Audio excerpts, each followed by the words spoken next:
Nunca imaginei que um simples lote de roupas usadas pudesse ser a última porta entre os vivos e os mortos. Até que eles começaram a aparecer para buscar o que era deles. Antes de começar o relato, se inscreva no canal, ative o sininho para não perder nenhum vídeo.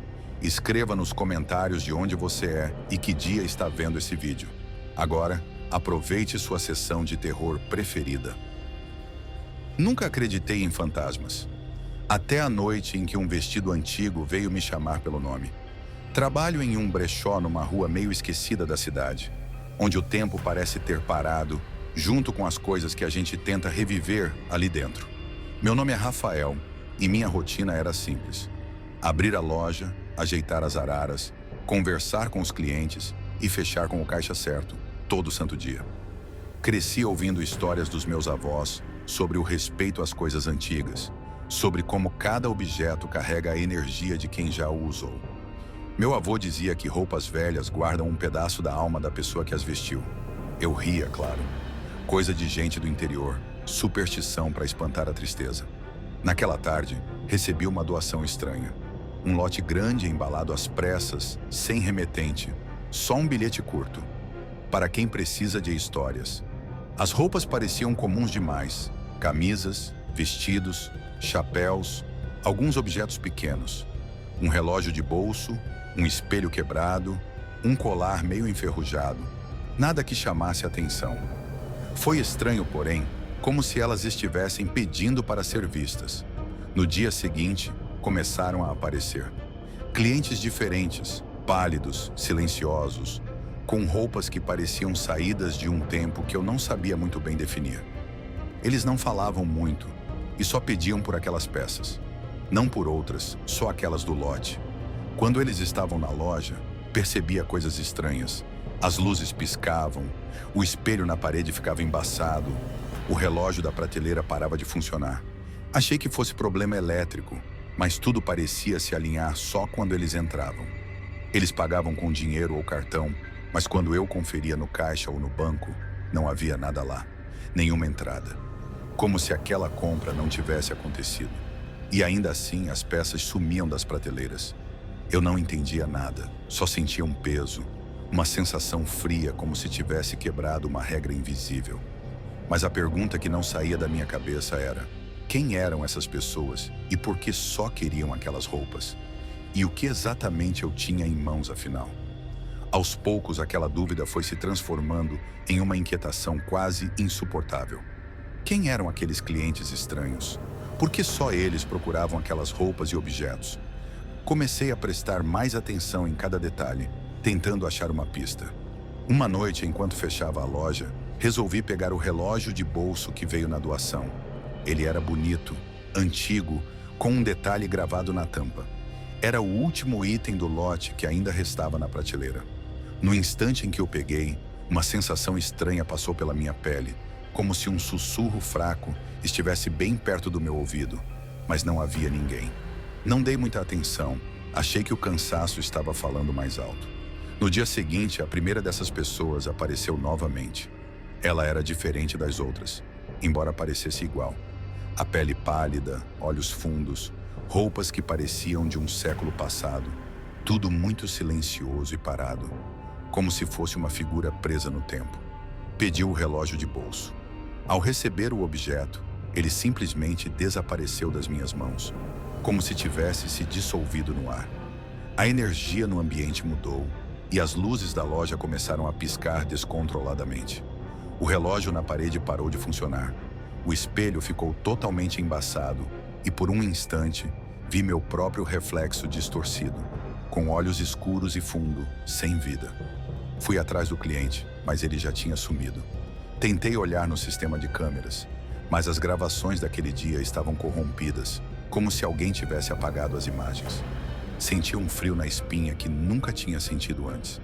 Naquela mesma noite, pesquisando mais sobre aquele relógio, encontrei uma coincidência que me gelou. Ele pertencia a um homem chamado Samuel, que morrera há mais de 100 anos em circunstâncias misteriosas, acusado de um crime que nunca foi provado. A lenda local dizia que Samuel nunca saiu da sua casa, mesmo depois da morte, como se estivesse preso a algum segredo. Foi então que comecei a ligar os pontos. Cada objeto do lote parecia pertencer a alguém que havia morrido. Não era só uma doação comum. Era uma coleção de coisas que não tinham onde mais estar. Porque de algum jeito, esses clientes estavam voltando para recuperá-las. Pior ainda, o dinheiro que recebia dessas vendas nunca entrava na conta. Como se as transações fossem só uma fachada para algo que eu não conseguia entender. Durante dias, fiquei observando o movimento da loja, tentando descobrir se havia alguma regra, algum padrão. Notei que cada vez que um item desaparecia, a presença desses clientes aumentava. Era como se, com cada entrega, eu estivesse liberando um pouco daquela energia presa, mas também me envolvendo mais naquela teia. O que não conseguia entender era o que aquilo queria de mim. Eu não era nem parente, nem conhecido de nenhum deles. Por que eu? Por que eu tinha virado o último elo dessa cadeia que eu nem sabia que existia? E pior, só restava um único item naquela pilha de objetos antigos: o relógio de bolso. Sabia que ele era especial, que ali estava o último capítulo dessa história. Mas naquela mesma noite, senti que algo estava mudando. Uma presença diferente, mais próxima, mais real. Eu não sabia se era medo ou o início do que viria. E então, uma pergunta tomou conta da minha mente com uma força que eu não podia ignorar. Se os outros vieram buscar o que era deles, o que aconteceria quando o último cliente viesse buscar o relógio? E talvez viesse por mim? Aquela noite foi a mais longa da minha vida. O relógio de bolso, o último item daquela estranha coleção, parecia pulsar com uma energia que eu podia sentir no peito, como se estivesse vivo, respirando junto comigo. Não consegui pregar os olhos. Cada sombra que a luz da rua projetava na parede da loja me parecia um espectro. Cada sussurro do vento um aviso. Eu sabia que o último cliente chegaria. Na manhã seguinte, o brechó estava mais silencioso do que nunca. Até os pássaros pareciam evitar a rua onde eu estava. Por horas, nada aconteceu. As luzes não falharam, os relógios continuaram a funcionar, e o espelho refletia meu rosto cansado. Um rosto que já não parecia ser o mesmo. Então, pouco antes de fechar, a campainha tocou. Ele entrou. Uma figura ainda mais estranha do que as anteriores. Vestia roupas antigas, amareladas pelo tempo, com um olhar vazio, profundo como um poço sem fundo. O ar ao redor dele parecia congelar, e meu coração acelerou até a garganta. Ele não falou nada, só apontou para o relógio no balcão. Eu estendi a mão, mas antes que pudesse tocar o objeto, ele sorriu. Um sorriso que não era humano, algo frio e cortante. Então ele falou com uma voz que parecia vir de muito longe. Você não deveria estar aqui, Rafael. Foi aí que a verdade começou a se revelar. Enquanto ele falava, imagens passaram pela minha mente. Flashes de memórias que não eram minhas, mas pareciam familiares. Vi rostos, lugares, momentos de uma vida passada que eu não sabia que tinha vivido. Soube então que não era apenas o entregador final daquela coleção amaldiçoada. Eu era parte dela. Meu avô, que sempre falava das energias das coisas antigas, não estava falando só de superstição. Ele conhecia a verdade e eu não tinha percebido. Aqueles objetos não eram apenas relíquias. Eram fragmentos de vidas presas em um ciclo sem fim. Almas que não encontraram descanso. E eu era o elo que mantinha essa corrente unida. Um guardião involuntário, escolhido pelo destino ou por algo maior, para garantir que aquela passagem acontecesse. O homem me explicou que cada venda era uma entrega para que essas almas pudessem, finalmente, retornar ao que quer que viesse depois da morte. Mas esse processo exigia um intermediário vivo, alguém que pudesse sentir, compreender e carregar esse peso. Quando ele estendeu a mão para pegar o relógio, eu percebi que, se ele fosse embora com ele, meu papel estaria completo. E eu poderia desaparecer também, ser levado junto para o lugar onde aquelas almas iam. Não sei se era um castigo ou um alívio. De repente, tudo ficou escuro. As luzes apagaram, o espelho atrás de mim estalou e um frio cortante tomou conta do ar. Senti minhas forças sumirem enquanto ele segurava o relógio firmemente. Mas no último segundo, um pensamento do meu avô me veio à mente. Respeite o passado, Rafael, mas nunca se perca nele. E foi isso que me deu forças para resistir. Eu tomei o relógio e o joguei no chão. O vidro se estilhaçou em 1000 pedaços e um silêncio profundo tomou a loja. A figura se desfez, deixando para trás apenas um eco de voz. O ciclo não está quebrado, mas você escolheu seu caminho. Desde então, o brechó ficou vazio e nenhum outro lote estranho chegou. As roupas daquele lote desapareceram e com elas, os clientes pálidos. A loja voltou a ser só uma loja. E eu, apenas Rafael, um homem com uma história que ninguém acreditaria. Mas às vezes, quando estou sozinho e tudo está silencioso, posso jurar que sinto uma presença sutil, como um sussurro distante, um pedido silencioso de libertação que eu não posso negar. Porque no fim, a pergunta que me perseguiu desde o começo finalmente encontrou sua resposta. Eu não estava apenas entregando roupas e objetos usados. Eu estava entregando almas. E agora carrego comigo o que resta desse segredo, como uma sombra que nunca se apaga. Está gostando do vídeo? Deixe seu comentário. Seu apoio é muito importante para o canal. Agora vamos para o próximo relato. Eu nunca acreditei que um objeto pudesse carregar um segredo tão sombrio, até encontrar aquela câmera. Meu nome é Léo, tenho 22 anos e curso cinema numa faculdade da cidade. Sempre fui fascinado por coisas antigas, pela textura da história guardada em objetos que parecem esquecidos pelo tempo. Meus avós me ensinaram a respeitar as coisas velhas, como se elas tivessem alma. E eu nunca entendi direito o que isso significava até agora. Era uma tarde chuvosa quando passei pela rua do centro, perto daquele brechó minúsculo, quase escondido entre prédios altos. A vitrine mal iluminada chamou minha atenção, cheia de bugigangas antigas. Foi ali que encontrei a câmera. Uma velha analógica, com marcas de uso, mas com um preço quase ridículo. R$ 10. Comprei sem pensar muito, pensando em dar um toque retrô no meu próximo curta. Sempre gostei de explorar o visual do passado, e aquela câmera parecia perfeita. Quando comecei a usar, notei algo estranho. Em todas as fotos, uma sombra escura aparecia no fundo. Sempre a mesma, uma figura sem forma definida, mas que parecia observar tudo. A primeira vez pensei que fosse algum defeito no filme ou na revelação, mas não era. Mesmo em fotos que tirei sozinho, em lugares diferentes, a figura estava lá. Essa presença silenciosa começou a me incomodar. Resolvi investigar a origem da câmera. Foi quando descobri uma história que ninguém mencionava no brechó. A câmera havia pertencido a um serial killer, famoso por filmar suas vítimas no quarto 13 de um hotel que fechou misteriosamente anos atrás. Minha curiosidade se tornou medo. O que aquela câmera queria? Por que a sombra aparecia só nas fotos que eu tirava? E, principalmente, o que aconteceria quando ela finalmente chegasse até mim? Aos poucos, a vida foi tomando um tom mais sombrio. Comecei a evitar sair, porque sentia que a figura escura se aproximava. Não só nas fotos, mas como se fosse algo real, espreitando por trás das paredes do meu quarto. De noite, ouvia sussurros que não conseguia explicar. No começo, achei que fosse minha mente pregando peças, fruto do cansaço e do estresse da faculdade.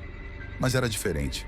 Decidi ir atrás da história do quarto 13 daquele hotel abandonado. Pesquisei em jornais antigos, em arquivos da cidade, até que encontrei algo que me congelou a espinha. Relatos sobre desaparecimentos inexplicáveis, vítimas de um assassino que filmava tudo.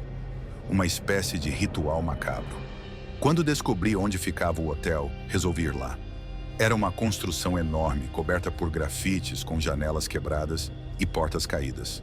Entrei, o coração batendo acelerado, carregando só a câmera velha na mão. Queria entender, precisava entender. O corredor que levava ao quarto 13 estava escuro e úmido. A luz da lanterna tremia na parede e eu sentia uma presença que não se escondia.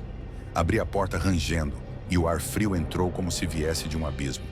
O quarto estava vazio, exceto por um antigo projetor de filmes em um canto e marcas de sangue quase apagadas nas paredes. Liguei a câmera para tirar algumas fotos. Queria capturar o ambiente para o meu projeto.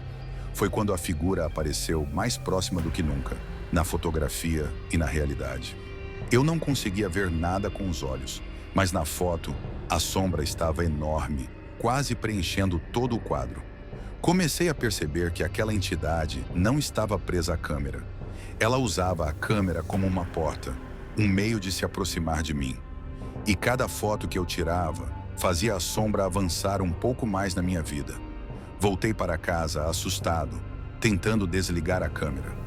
Mas parecia que o objeto tinha vontade própria. As luzes do visor piscavam, como se a câmera estivesse ligada sozinha. Naquela noite, no escuro do meu quarto, ouvi passos. Não consegui me mover, nem gritar. No dia seguinte, revelei mais um filme. Desta vez, a sombra estava praticamente ao meu lado.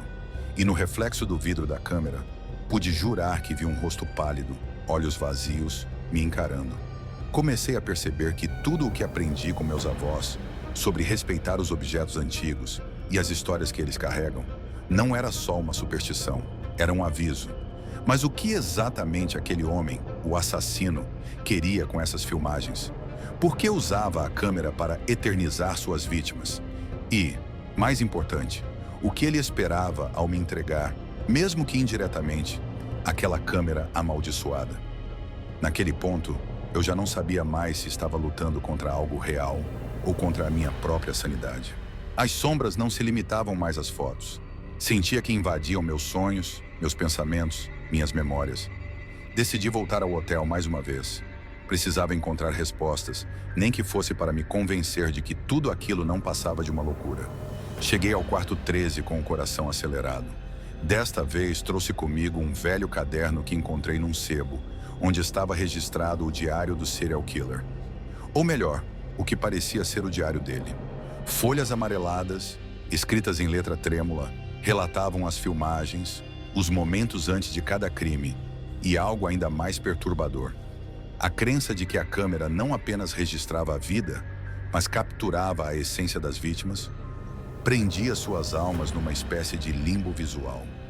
Ele escrevia sobre um pacto sombrio, feito para que suas vítimas não pudessem escapar, eternizadas naquelas imagens, presas para sempre dentro do filme. E de alguma forma, a câmera continuava buscando mais vítimas para alimentar essa prisão invisível. Quando comecei a ler, a sensação de que estava sendo observado ficou insuportável. Olhei para o canto escuro do quarto e, por um instante, pude ver a figura sombria, quase como um vulto que se desfazia com a luz. Naquele momento entendi. A câmera nunca fora um simples objeto, mas uma armadilha. O serial killer, antes de desaparecer, havia transferido parte de sua maldade para a câmera, para continuar seu ritual através de outras mãos. A sombra que eu via nas fotos era a entidade dele, crescendo, esperando o momento certo para sair daquela prisão de filme e habitar o mundo real. Eu estava no centro disso tudo. De repente ouvi um clique, como o obturador da câmera. O aparelho na minha mão estava disparando sozinho, como se tivesse vontade própria. Vi nas fotos que começavam a revelar em tempo real as cenas do meu próprio quarto, minha própria vida. A entidade não queria só as vítimas, queria a mim. Eu corri, tentando fugir daquele lugar e da maldição que havia aceitado sem saber. Mas a cada passo, sentia a sombra se aproximando mais rápido, como se atravessasse as paredes. De volta ao meu apartamento, decidi destruir a câmera.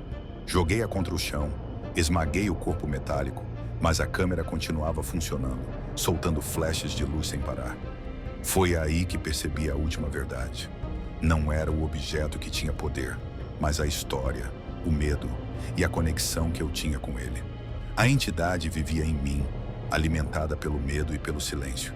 E agora, toda vez que eu olhava para uma fotografia, não era só a sombra no fundo que me encarava. Era a certeza de que eu havia me tornado parte daquele ciclo. O que aquela câmera queria, no fim das contas, não era apenas eternizar vítimas. Era me aprisionar em uma história que nunca teria fim. E pela primeira vez, entendi o verdadeiro ensinamento dos meus avós. Algumas histórias antigas não devem ser reativadas. Algumas coisas, por mais curiosas que pareçam, devem ficar esquecidas. Porque às vezes o passado não quer ser apenas lembrado. Ele quer viver. e eu me tornei o seu próximo capítulo. Antes de irmos para o próximo relato, não esqueça de deixar o like e se inscrever no canal. É um prazer ter você aqui. Agora curta o momento ouvindo o próximo relato. Eu nunca pensei que um simples abajur pudesse ser o começo do meu pesadelo. Depois do divórcio, mudei para um apartamento pequeno, tentando reconstruir a vida do zero. Minha avó me mandou um presente para a casa nova. Um abajur antigo com a cúpula de tecido floral e a base de cerâmica que já mostrava rachaduras, algo que ela disse ter encontrado numa loja charmosa do centro. Nunca mencionou que era um brechó. No começo, ele era só um detalhe na decoração. Um objeto que parecia carregar uma nostalgia boa. Um pedaço da casa da minha infância. Cresci ouvindo histórias da minha avó sobre o respeito às tradições, sobre como objetos antigos guardavam memórias e até energias, mas sempre com um tom acolhedor, quase protetor. Ela dizia que as coisas velhas eram como livros com páginas invisíveis e que a gente devia cuidar delas com carinho. Mas então, as noites começaram a mudar. Logo na primeira semana, comecei a acordar sempre às 3h17 da manhã. Exato, nem 3 horas, nem 4 horas, mas 3h17. E, inexplicavelmente, o abajur estava aceso, iluminando a escuridão do quarto com aquela luz amarelada e fraca, mesmo sabendo que eu tinha certeza absoluta de ter desligado antes de dormir. Naquela hora, o silêncio parecia pesado demais, e algo no ar ficava diferente, quase como se o tempo parasse por um momento. A primeira vez que ouvi passos leves, achei que era minha mente pregando peças. Mas eles continuaram, sempre suaves, sempre parecendo vir do corredor, às vezes da cozinha. A cadeira da sala rangia sozinha, e parecia que alguém estava sentado, movendo-se devagar no escuro. No começo, tentei racionalizar. Era o prédio velho, o vento, algum barulho da rua. Mas então percebi algo estranho. O abajur nunca estava na mesma posição de quando eu tinha ido dormir. Às vezes, ele estava virado para a porta, outras vezes para o espelho do quarto, ou diretamente para a minha cama. E quando a luz da cúpula iluminava as paredes, eu via manchas no tecido do abajur que não estavam ali antes. Manchas que, se eu olhasse com atenção, tinham um formato estranho. Pareciam mãos, como se alguém tivesse tentado agarrar o tecido de dentro para fora. Eu queria acreditar que era tudo imaginação, mas uma dúvida começou a se enraizar na minha cabeça. De onde veio realmente aquele abajur? Minha avó dizia que tinha comprado numa loja, mas algo nela mudou quando perguntei mais detalhes. Um certo desconforto, um medo que não combinava com a tranquilidade que sempre transmitia. Resolvi voltar até ela para entender a verdade. Mas o que ela me contou deixou tudo ainda mais estranho. Quando voltei à casa da minha avó, ela estava diferente. O brilho habitual nos olhos tinha sumido, substituído por uma sombra de medo que eu não havia visto antes. Ela me olhou quase como se estivesse decidindo se podia confiar em mim ou não. Lucas, começou hesitando. Eu preciso te contar uma coisa que nunca disse a ninguém. Eu pedi para que ela falasse, sentindo que aquela revelação poderia ser o começo de algo importante. Eu não comprei esse abajur. Na verdade, ele foi dado a mim por uma mulher estranha, que apareceu na minha porta há alguns meses. Ela parecia perdida e insistiu que eu aceitasse o presente para alguém solitário. Eu achei esquisito, mas não tive coragem de recusar. Ela fez uma pausa, olhando para o chão, como se estivesse revivendo aquele momento. A mulher disse que o abajur carrega um peso, uma presença que só aparece para quem está sozinho, para quem precisa de companhia, mesmo que não queira. Essas palavras me gelaram, porque eu sabia exatamente o que ela queria dizer. Voltei para o apartamento com a cabeça cheia de perguntas. Quem era aquela mulher? E que tipo de presença estava presa naquele objeto? Por que parecia tão interessada em mim? Naquela noite, deitei na cama e pela primeira vez encarei o abajur de frente, sem desviar o olhar. A cúpula de tecido parecia mais opaca do que antes, e as manchas em forma de mãos estavam mais nítidas, quase como se estivessem tentando sair dali. Às 3h17, como sempre, acordei. A luz do abajur já estava acesa, e o quarto parecia mais frio, como se um vento invisível passasse por ali. Então, ouvi o sussurro. Não era um barulho claro, mas uma voz tão baixa que parecia o eco de um pensamento distante. Não conseguia entender o que dizia. Só uma palavra se repetia, uma palavra que me cortava por dentro. Fique. Nos dias seguintes, os eventos estranhos se intensificaram. Eu percebi que o abajur se movia quando ninguém estava olhando. Não apenas mudava de posição, mas parecia me observar. Quando ele ficava voltado para o espelho, eu jurava ver uma sombra atrás do meu reflexo. Uma figura indistinta que desaparecia quando eu piscava. E as mãos nas manchas? Elas começaram a se mexer lentamente, como se tentassem puxar o tecido, tentando escapar de alguma coisa. Minha mente voltou para as histórias que minha avó contava sobre espíritos e objetos amaldiçoados. Ela sempre dizia que algumas coisas carregam pedaços de almas presas, que ficam grudadas nelas como marcas invisíveis, que às vezes o objeto escolhe seu dono, e que não se pode simplesmente se livrar deles sem entender o motivo dessa ligação. Eu sentia que aquele abajur tinha me escolhido. E mais que isso, ele parecia precisar de mim, de alguma forma. Naquela semana, vasculhei tudo que pude sobre brechós e objetos antigos, tentando achar algum sinal daquela tal loja charmosa do centro. Nada fazia sentido. Nenhuma loja com aquele nome existia, e ninguém na vizinhança lembrava de uma mulher estranha distribuindo presentes. Minha avó, por mais que quisesse ajudar, parecia amedrontada demais para falar mais. E eu estava ficando preso num ciclo que parecia só crescer. Cada resposta gerava mais perguntas, e o medo se infiltrava a cada noite, mais forte, mais palpável. Eu precisava descobrir a verdade. De onde vinha aquele abajur? Quem era a mulher que o deu? E principalmente por que ele queria tanto que eu ficasse ali, acordado às 3h17, olhando para aquela luz que não se apagava. Naquela noite, algo dentro de mim mudou. Não dava mais para fugir daquilo. Eu precisava entender o que acontecia, mesmo que o preço fosse alto. A sensação de estar sendo observado, o frio que invadia o quarto às 3h17, a voz sussurrante e as mãos nas manchas do abajur. Tudo isso era real, e algo me dizia que não era apenas um objeto comum. Decidi investigar mais a fundo. Voltei ao centro da cidade, caminhando entre lojas antigas, brechós escondidos e corredores escuros. Perguntei para os vendedores sobre aquele abajur, descrevi a base rachada e a cúpula floral, mas ninguém parecia reconhecer o objeto. Até que, numa ruela estreita, uma senhora de aparência envelhecida me parou. Ela usava um chale preto e tinha olhos penetrantes, como se visse através de mim. "Você está procurando algo que não deveria, jovem?" Perguntou com uma voz rouca.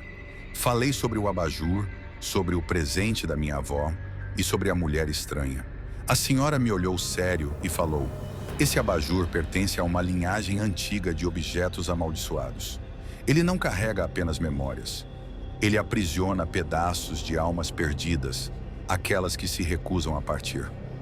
Meu coração disparou. "A mulher que deu o abajur?" Perguntei. "Era uma guardiã. Ela tenta livrar pessoas solitárias de uma companhia que não pediram. Mas o abajur não é um presente. É uma prisão, para quem o possui e para quem está dentro dele." Voltei para casa com aquela revelação esmagando minha mente. Tudo fazia sentido. As mãos nas manchas eram tentativas desesperadas de escapar. Os passos, ecos das almas presas. E a voz sussurrante era o abajur, implorando por companhia, tentando manter alguém acordado para que não fosse esquecido.